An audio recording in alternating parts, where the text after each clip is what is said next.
Bonjour. Aujourd'hui, ça va être une vidéo un peu plus longue que d'habitude, car la question à traiter est vaste, et je vais essayer d'être le plus exhaustif possible, même si j'aborderai plutôt l'essentiel et laisserai de côté certains aspects plus secondaires. Vous pourrez utiliser le chapitrage en bas de l'écran pour sauter les passages qui ne vous intéressent pas. N'oubliez pas non plus de vous abonner, de liker si cette vidéo vous plaît, et de commenter en bien ou en mal, car c'est toujours constructif. Je vais donc essayer de traiter cette question qui est souvent posée: comment passer mon réseau analogique au digital? Alors pour bien fixer les choses, je ne prétends pas détenir la vérité avec un grand V, et je vais tout simplement vous dire comment j'ai fait, ce qui ne veut pas forcément dire qu'on ne peut pas faire autrement. Le terme de digital vient de DCC, qui signifie Digital Command Control, alors qu'en bon français, il faudrait plutôt parler de numérique, mais c'est le terme le plus souvent employé. En analogique de rail, le moteur de la loco est relié directement aux rails sur lesquels on envoie un courant continu de tension variable qui fait avancer la loco plus ou moins vite, et on change de sens en inversant le courant. Toutes les machines présentes sur la voie sont alimentées de la même manière et avancent toutes ensemble, et il n'est pas possible, ou du moins pas facile, de commander chaque machine individuellement. Leur vitesse dépend de la tension envoyée sur la voie, mais aussi de leur moteur et de leur charge à tirer. Et on se trouve avec des machines plus ou moins rapides qu'il est parfois difficile de faire cohabiter sur une même voie. En digital, chaque machine est équipée d'un décodeur qui alimente le moteur qui n'est alors plus relié directement à la voie. Une centrale alimente tout le réseau et envoie des ordres à chaque machine qui sont alors pilotés individuellement. La voie est alimentée en permanence par un courant qui se rapproche de l'alternatif, mais avec un signal carré qui véhicule les 0 et les 1 qui composent le signal DCC. Chaque décodeur a une adresse propre, et la centrale sait ainsi à qui elle envoie telle ou telle instruction. Les avantages du DCC sont nombreux. La tension est toujours présente sur la voie, ce qui permet d'avoir les locaux et les wagons éclairés à l'arrêt, ce qui s'obtenait aussi en analogique avec les alimentations PWM, mais au prix parfois de grognements des moteurs qui pouvaient aussi chauffer si on les laissait trop longtemps ainsi. Chaque machine est pilotée individuellement et on peut harmoniser ainsi la vitesse des trains qui circulent en même temps. Il y a individualisation du paramétrage des décodeurs par les CV, ce qui permet de régler plein de choses comme la luminosité des feux, la vitesse maxi, la courbe d'accélération et de décélération ou la gestion du moteur pour chaque machine. On peut avoir un grand nombre de trains circulant simultanément. Ils sont pilotés avec une seule station de commande mobile, genre Multimos, qui gère plusieurs trains en même temps et qui peut être relié à la centrale par Wi-Fi, permettant une liberté totale de déplacement sur le réseau. Le sens de circulation ne dépend plus de la polarité du courant, si bien que deux machines peuvent très bien circuler en sens inverse sur la même voie. On a une souplesse dans la manœuvre des trains avec des ralentis extrêmes impossibles à obtenir en analogique. L'inertie est programmable dans les CV du décodeur, ce qui permet démarrage, freinage et arrêt en douceur pour plus de réalisme. Il y a beaucoup moins d'encrassement des roues, et sur ce point je vous invite à regarder le chapitre sur les causes de l'encrassement dans la vidéo sur le wagon de nettoyage des voies. On a une amélioration des performances des moteurs qui sont alimentés en courant haché, avec une compensation de charge qui maintient la vitesse constante en montée mais aussi en descente. Optimisation pour les moteurs sans fer, comme les moteurs saucisson Jouef, qui rivalisent alors avec les meilleures productions d'aujourd'hui. Association facile de machines en unités multiples. Commandes accessoires sur les trains pour allumer les feux, l'éclairage intérieur, le son, etc. Sonorisation des machines avec le DCC Sound qui se répand de plus en plus. Les boucles de retournement sont faciles à mettre en place et elles sont parcourues sans s'arrêter. Vous pouvez regarder la vidéo sur la carte de gestion de boucles de retournement. Et surtout, à mes yeux, quelque chose qui simplifie grandement la vie, c'est l'ABC de Lenz, que j'avais présenté en détail dans une vidéo. L'ABC permet la mise en œuvre d'un ensemble de blocs systèmes simples et efficaces pour une régulation automatique des trains en circulation, avec arrêt en douceur au pied des feux et redémarrage progressif. Il permet aussi un fonctionnement en navette, sans électronique ou informatique supplémentaire, tout simplement par le paramétrage des fonctions ABC dans le décodeur. Mais il permet aussi des arrêts automatiques en gare commandés par un interrupteur sur le TCO. Il rend possible Des choses difficiles, voire impossibles à faire en analogique, et tout ça sans électronique ni informatique supplémentaire, juste quelques CV à paramétrer dans le décodeur. Vous l'aurez compris, on passe vraiment d'un monde à un autre, et pour quelqu'un qui démarre un réseau, la question de l'exploiter en analogique ou en numérique ne se pose même pas. Le numérique ne veut pas dire forcément complexité et informatique obligatoire, et on peut très bien exploiter son réseau sans un seul octet d'informatique, ce qui est mon cas. Le seul inconvénient est un investissement supplémentaire, avec au minimum une centrale et une commande manuelle et des décodeurs à installer sur les machines. Donc, quand on veut passer au numérique, on est face à deux choix.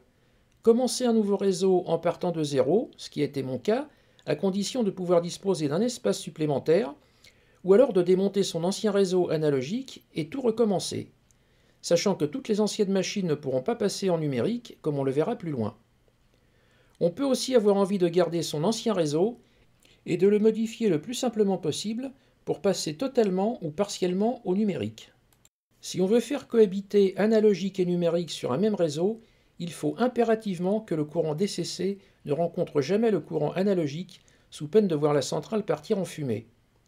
Donc il faut isoler complètement la voie dédiée au DCC du reste du réseau, ou plutôt se garder une petite voie en analogique complètement isolée du reste du réseau, et qui servira à exploiter les machines qui ne seront pas passées au numérique. On voit aussi parfois certains réseaux qui fonctionnent en analogique ou en digital en commutant simplement l'alimentation sur la même infrastructure. Alors c'est faisable, mais c'est se priver de beaucoup de fonctionnalités du DCC qui ne pourront pas cohabiter avec une alimentation analogique, comme le système ABC ou des blocs systèmes avec une signalisation évoluée. Donc ça ne me paraît pas être une bonne solution, et en plus elle n'est pas sans danger. Que faut-il faire sur la partie du réseau qu'on veut passer au numérique DCC? Tout d'abord, il faudra supprimer tous les dispositifs destinés à modifier le courant qui va à la voie, comme les résistances pour les zones de ralentissement ou les diodes. Le courant DCC doit être distribué partout sans altération. Les arrêts en gare gérés par des interrupteurs qui coupent le courant sur une partie de la voie peuvent être conservés avec deux restrictions. D'abord, le signal DCC est sensible aux perturbations électromagnétiques. Voir le chapitre sur le feeder un peu plus loin dans la vidéo. Et il vaut mieux qu'il ne rentre pas dans le TCO où il pourrait subir des altérations. Donc il vaudra mieux remplacer ça par des relais commandés depuis le TCO et qui coupent le courant sur la voie. En numérique, le système ABC est bien plus efficace et permet des arrêts en douceur tout en conservant l'alimentation et donc l'éclairage et le son dans les trains. Il sera préféré à la coupure brutale du courant. Je vous invite à regarder la vidéo sur l'ABC qui vous expliquera tout ça en détail. Les voies de garage isolées par des interrupteurs seront conservées avec la même restriction que précédemment et donc en ajoutant des relais pour que la coupure se fasse au plus près de la voie et que le DCC n'entre pas dans le TCO. Le fait de pouvoir couper le courant sur les voies inutilisées a l'avantage de ne pas avoir de consommation de courant par des voitures éclairées ou des machines stationnées à l'arrêt, mais dont le décodeur consomme toujours un peu de courant. Sur mon réseau, les aiguillages sont commandés par des commutateurs rotatifs qui en plus ne mettent le courant que sur la voie sélectionnée. Ainsi, seuls ceux qui roulent consomment du courant, et on s'évite d'avoir à mettre un booster sans raison valable. Les butoirs des voies de garage ont une LED violette reliée au DCC de la voie par une diode et une résistance pour redresser et abaisser les 17 volts pseudo-alternatifs, et ainsi pour aller sur une voie de garage, il suffit d'en allumer la LED avec le commutateur rotatif et d'appuyer sur le poussoir qui envoie la décharge, ce qui manœuvre tous les aiguillages pour y aller. Là aussi c'est simple et efficace. En ce qui concerne les blocs système et les cartes de détection qui gèrent l'espacement des trains, certaines sont compatibles avec le numérique, mais pas d'autres. Je vous invite à regarder la vidéo que j'avais mise sur les cartes de détection. Si leur fonctionnement repose sur le principe décrit dans cette vidéo, elles sont compatibles et il n'y aura pas besoin de les changer. Sinon, vous devrez en acheter d'autres. Soit vous pourrez suivre le tuto de montage de cette vidéo et vous monter vos propres cartes pour quelques euros, ce qui fera déjà une belle économie et suffira souvent à compenser l'achat de la centrale et de la multimos. Pour la commande des aiguillages, vous pourrez conserver votre système actuel sans modification. Et si un jour vous souhaitez utiliser un logiciel de contrôle du réseau, vous pourrez installer en parallèle des décodeurs d'aiguillage qui permettent de les commander par logiciel ou par une commande mobile genre multimos, tout en conservant la possibilité de la commande manuelle existante. Si les deux systèmes doivent cohabiter, il sera prudent de mettre une diode entre chaque sortie du décodeur vers l'aiguillage et le fil de commande de la bobine de l'aiguillage pour éviter un retour de courant vers le décodeur. A noter que j'avais mis une vidéo qui décrit le système de commande d'aiguillage par itinéraire que j'utilise sur mon réseau et qui fonctionne avec des matrices à diode et un module central à décharge capacitive pour pouvoir commander plusieurs aiguillages en même temps. Le lien est dans la description de la vidéo. Feeder est un terme anglo-saxon qui vient du verbe to feed, qui signifie nourrir. Le feeder est un câble qui distribue le DCC venant de la centrale à tout le réseau. Comme on doit pouvoir passer plusieurs ampères avec une perte négligeable, il doit être suffisamment gros. Un câble de 1,5 mm² de section est suffisant. C'est le câble utilisé en électricité pour des alimentations jusqu'à 16 ampères. En DCC, comme le courant véhicule aussi un signal numérique, il faut raisonner en termes de réseau et non plus d'alimentation électrique en courant continu. Le signal DCC est très sensible aux perturbations d'origine électromagnétique, comme les courants induits provenant d'autres conducteurs passant à proximité. Et donc il faut impérativement respecter quelques règles. Le câble du feeder doit être torsadé comme du câble réseau, car le champ magnétique induit par un courant électrique qui parcourt un câble est perpendiculaire au sens du courant. C'est le fameux tire-bouchon de Maxwell. Une recherche Google sur ce terme vous en apprendra plus. Donc en torsadant, on génère plusieurs champs magnétiques dans différentes directions et qui finissent par s'annuler. Le câble ne doit en aucun cas passer à proximité d'un autre câble véhiculant du secteur 50 Hz, qui rayonne beaucoup, sachant toutefois que le rayonnement électromagnétique s'affaiblit en fonction du carré de la distance, donc assez vite quand même. Le feeder ne doit pas dépasser 10 mètres au grand maximum, car il agit comme une antenne et capte les rayonnements parasites qu'on peut trouver dans une pièce, comme le Wi-Fi, le rayonnement d'un téléphone, d'un smartphone, d'un écran, d'une lampe basse consommation, etc. Au-delà de 8 mètres, il vaut mieux avoir un schéma en étoile avec plusieurs feeders qui partent de la centrale et vont vers les différents points du réseau plutôt qu'un câble unique qui court sous tout le réseau. La règle est que le DCC doit être éloigné au maximum de toute perturbation électromagnétique. Le risque, c'est une loco qui ne répond plus aux ordres, qui ne veut pas s'arrêter ou qui change de vitesse sans raison. A noter aussi que même pour passer du simple courant 12 volts continu pour alimenter le décor, il vaut mieux aussi utiliser un feeder torsadé de 1,5 mm². Le fait qu'il soit torsadé fera qu'il rayonnera bien moins autour de lui. On peut torsader les câbles en bloquant une extrémité dans un étau et en faisant tourner l'autre extrémité avec une perceuse sans fil par exemple. Une torsade légère suffit. En DCC, il faut vraiment perdre ses réflexes de l'analogique avec du courant continu et des câbles plats et penser en termes réseau. Ensuite, un câble plus petit, mais toujours torsadé, sera soudé sur le feeder pour alimenter chaque portion de voie ou chaque carte de détection qui alimente un canton. Il suffit de dénuder une petite partie du feeder pour souder le fil qui va à la voie. Il n'est pas utile de remettre de l'isolant sur la partie dénudée du feeder, car on aura pris soin de décaler les prises de courant sur les deux fils, et donc ils ne pourront jamais entrer en contact. On peut aussi utiliser des plaques de connexion en circuit imprimé, disposées au point stratégique sous le réseau, sur lesquelles on viendra souder les fils de liaison locale. C'est ce que j'ai mis, mais avec le recul, je pense que c'est moins pratique que les fils électriques torsadés. Il faut toujours souder les fils plutôt que d'essayer d'utiliser des borniers ou tout autre système de connexion à vis ou à cosse qui feront tôt ou tard des faux contacts avec des pannes pas toujours faciles à localiser. J'utilise du câble réseau de catégorie 5 UTP qui est le plus bas de gamme et qui est constitué de 4 paires de fils torsadés non blindés et il est facile de les récupérer. C'est le type de câble qui est fourni avec les box Internet. Il est plus difficile de récupérer les paires torsadées sur des câbles de catégorie 6 ou plus. Il se dépiote facilement avec ce genre de pince qu'on trouve dans les kits pour câblage réseau. Tout d'abord, il faut rappeler qu'une loco sans décodeur ne peut pas rouler sur une voie en DCC.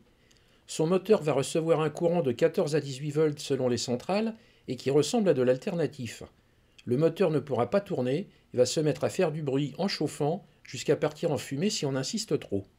A l'inverse, les machines digitalisées pourront circuler sans problème en analogique car leur décodeur détectera la présence de courant continu et s'adaptera en conséquence.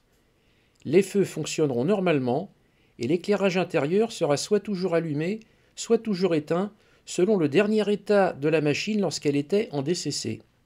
De même, si en DCC la machine fonctionnait en marche arrière, elle continuera à rouler en marche arrière sur la voie alimentée en continu. Donc on retrouve le dernier état en vigueur sur le DCC. Il faut faire attention à ce point. Si bien qu'on aura intérêt à équiper le maximum de machines de décodeurs. Le montage de décodeurs fera l'objet d'une prochaine vidéo plus détaillée.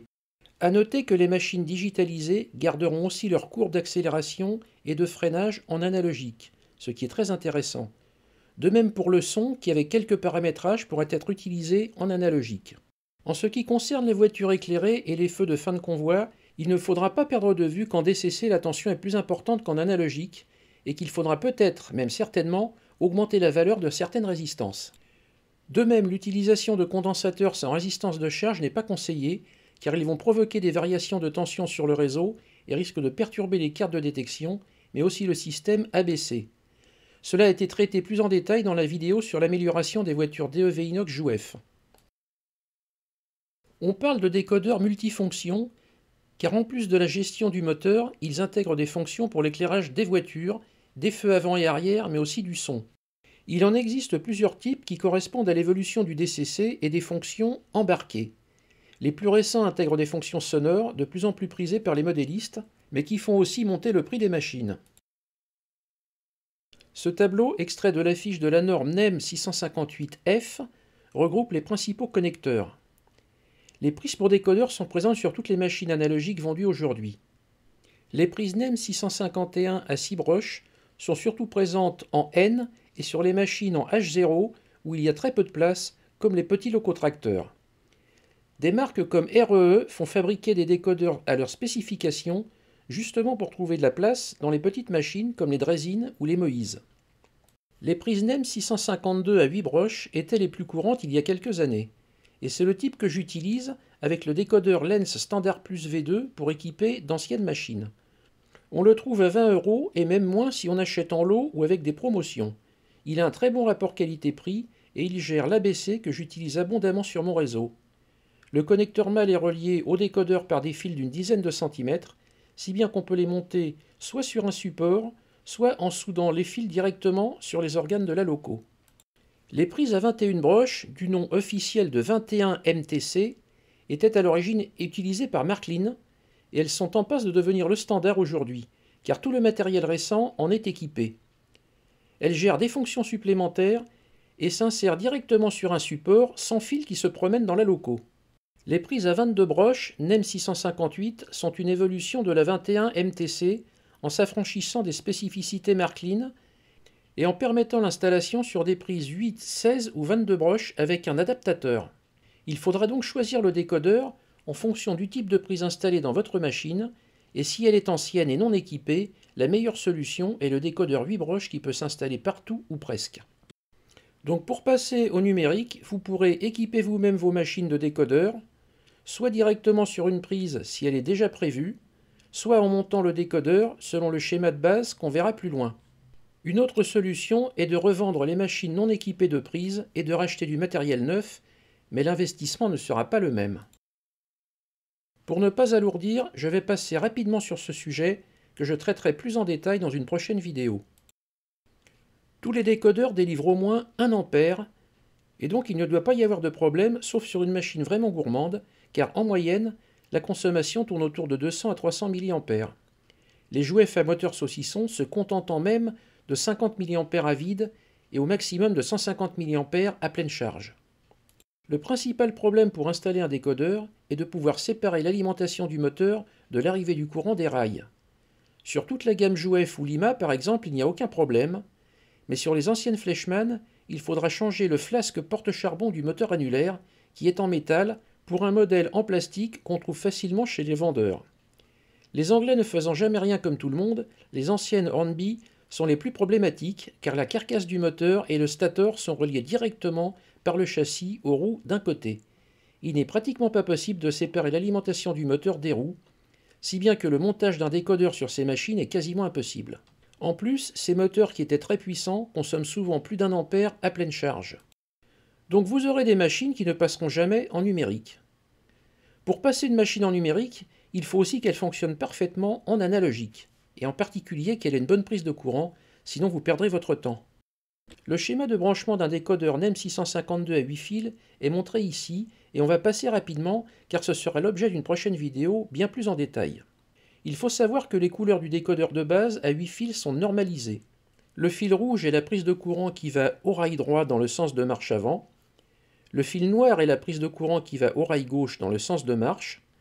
Le fil gris va au moins du moteur qui était relié au rail gauche en analogique. Le fil orange va au plus du moteur, celui qui était relié au rail droit.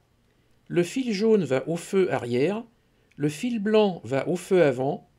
Le fil bleu est le plus commun de toutes les sorties éclairage. Le fil vert et le fil violet, qui est aussi parfois un fil rose, vont aux sorties 1 et 2 utilisables pour l'éclairage intérieur ou pour une autre fonction. Vous trouverez plusieurs exemples pratiques d'intégration de décodeurs sur d'anciennes machines dans mes vidéos. Le système HM7000 de Hornby est relativement récent. C'est un décodeur à installer dans la machine qui fonctionne en Bluetooth et donc sans avoir besoin d'une centrale. Il permet de commander la loco avec un smartphone grâce à une application dédiée ou même simplement avec l'application Z21. La voie est alimentée uniquement en courant alternatif tout bête de 15 volts qui sort d'un adaptateur secteur. Le décodeur est aussi compatible avec le courant DCC classique, mais aussi avec l'ABC, et il peut donc circuler sur un réseau déjà géré en DCC comme n'importe quelle autre machine. Il gère aussi le son, et ce système pourrait bien constituer une révolution si Hornby arrive à le diffuser un peu plus largement. Pour le moment, il reste plutôt confidentiel, avec une banque de sons très réduite et sans aucun matériel français. Et pour terminer, on va regarder vers les centrales DCC car c'est la pierre angulaire du réseau. La grande majorité des centrales délivrent 3 à 4 ampères, ce qui est suffisant pour faire tourner 7 à 8 trains en même temps. Mais attention à ne pas gaspiller ce courant en alimentant des choses inutiles, comme les machines et les convois éclairés stationnés en voie de garage, qu'il vaut mieux pouvoir couper. Lorsque la puissance devient insuffisante, il est toujours possible d'ajouter un booster. Pour cela, il faut dès le départ séparer le réseau en deux parties indépendantes électriquement, qui seront alimentées par la même centrale au début, mais dont l'une pourra recevoir un booster si le besoin s'en fait sentir. Je déconseille les centrales d'entrée de gamme, comme la Z21 Start, car elles sont limitées en termes de fonctionnalité et non pas le Wi-Fi. Il faut acheter en plus le routeur Roku, car elle ne fonctionnera pas avec un autre routeur, et il faut aussi acheter un code de déblocage. C'est pourquoi je déconseille les coffrets de démarrage Roku, ou alors il faudra revendre la Z21 Start sur le bon coin et racheter une Z21, ou mieux, une YD7001 et une Multimos. Attention aussi à acheter une centrale qui fournit un courant bien symétrique, sous peine de ne pas pouvoir utiliser l'ABC. C'est le cas, je crois, des Uhlenbrock, Wiesmann ou Twin Center. Renseignez-vous si vous comptez acheter ces marques. Les Z21, Yamork, ESU, Pico et évidemment Lens fonctionnent avec l'ABC. Et l'informatique dans tout cela? Eh bien, ça dépend de vous. Comme je l'ai déjà dit, chez moi, il n'y en a pas et je pense qu'il n'y en aura jamais. La sécurité du réseau est assurée par des cartes en bloc système avec freinage ABC, si bien que je peux faire circuler 6 à 7 trains automatiquement en toute sécurité. Mais si vous voulez utiliser un logiciel pour gérer votre réseau, il faudra vous équiper de décodeurs d'aiguillage pour que le logiciel puisse commander les itinéraires, de cartes de détection plus nombreuses en augmentant le nombre de cantons pour que le logiciel sache où sont précisément les trains, et de cartes de rétrosignalisation pour faire remonter toutes les informations au logiciel, car c'est lui qui assurera la circulation des trains, les sons, la sécurité et le fonctionnement de la signalisation. Vous pourrez, du moins en théorie, faire circuler plus de trains en même temps et faire des scénarios complexes avec des départs et des arrivées programmés et des correspondances comme dans une vraie gare. Et comme tout cela consomme du courant, vous aurez besoin rapidement d'au moins un booster, et ça peut tourner assez vite à l'usine à gaz. Je pense que dans un premier temps, il vaudrait mieux rester sur des objectifs plus modestes. Une gestion simple avec une centrale de moyenne gamme, genre Roku Z21, Yamork YD7001 ou Lens LZV200, et une commande style Multimos ou Lens LH101 devrait suffire en attendant de voir si vous voulez sauter le pas de l'informatisation. Un petit mot sur la Yamork YD7001. Personnellement, j'ai une DR5000. DigiCase, elle en fait faillite, elle est remplacée aujourd'hui par la Yamork YD7001. On peut lui connecter une ou plusieurs Multimos car elle émule le protocole Z21. Les Multimos se branchent tout simplement avec un câble RJ12 à 6 fils et on peut mettre une prise multiple pour brancher une deuxième voire une troisième Multimos. Attention au câble RJ12, il faut 6 fils car les câbles RJ11 à 4 fils qui ont le même connecteur et qui sont prévus pour le téléphone ne fonctionnent pas. Les Multimos peuvent être branchés avec une rallonge jusqu'à 10 mètres si on veut se passer du Wi-Fi et pouvoir aller partout sur le réseau. La YD7001 a le Wi-Fi de base et vous pouvez commander vos trains avec un smartphone et l'application Z21 qui est devenue payante, il faut le signaler. Elle est utilisable aussi bien par un néophyte car il suffit de la brancher et d'y connecter une Multimos, que plus tard par un utilisateur plus exigeant car tout y est configurable et modifiable. C'est une centrale que je recommande car elle peut se connecter à tout ou presque ce qui se trouve sur le marché par sa connectique variée et reste encore bon marché même si elle a vu son prix doubler en changeant de nom. Enfin, au niveau fiabilité, je n'ai pas encore eu de problème. Elle se connecte à un ordinateur en USB, en réseau LAN ou en Wi-Fi et son écran de modification des CV est pratique. L'achat d'une centrale haut de gamme ne me paraît pas judicieux pour commencer car elle fera double emploi avec un logiciel plus pratique à utiliser et surtout plus évolutif. Le risque étant l'obsolescence, sans possibilité de mise à jour, alors qu'un logiciel s'adaptera et sinon il suffira d'en changer à peu de frais. Je ne parlerai pas dans cette vidéo des logiciels, car ça déborde trop du sujet. Voilà, j'espère avoir fait à peu près le tour de la question, même si j'ai volontairement passé certaines choses sous silence. Dans les prochaines vidéos, on verra justement la mise en œuvre d'un système de gestion de la sécurité du réseau basé sur les cartes de détection et l'ABC qui ont déjà fait l'objet de présentations sur cette chaîne. Puis on verra d'une manière pratique comment installer un décodeur sur une machine et on fera peut-être un panorama des centrales digitales et des logiciels qu'on peut trouver sur le marché. Ce que je veux montrer ici, c'est qu'on peut passer au numérique assez facilement avec un investissement maîtrisé et quelques modifications qui ne sont pas si compliquées à faire que ça. Côté investissement, le marché de l'occasion offre souvent de belles opportunités à condition d'éviter les Z21 Star trop bridés ou les Roku 10764 qui ne sont que des amplificateurs et pas des centrales à proprement parler et avec lesquelles vous n'aurez pas accès à des fonctions essentielles comme la modification des CV des décodeurs, la connexion à un ordinateur ou le Wi-Fi. N'hésitez pas à engager le dialogue dans les commentaires. Je me ferai un plaisir de répondre aux questions dans la mesure de mes moyens, mais aussi aux critiques qui sont souvent constructives, comme celle d'un follower qui m'a fait remarquer la mauvaise qualité du son de la vidéo sur la caméra à 20 €, ce qui m'a poussé à investir dans un vrai micro, et ce que je ne regrette pas. À bientôt!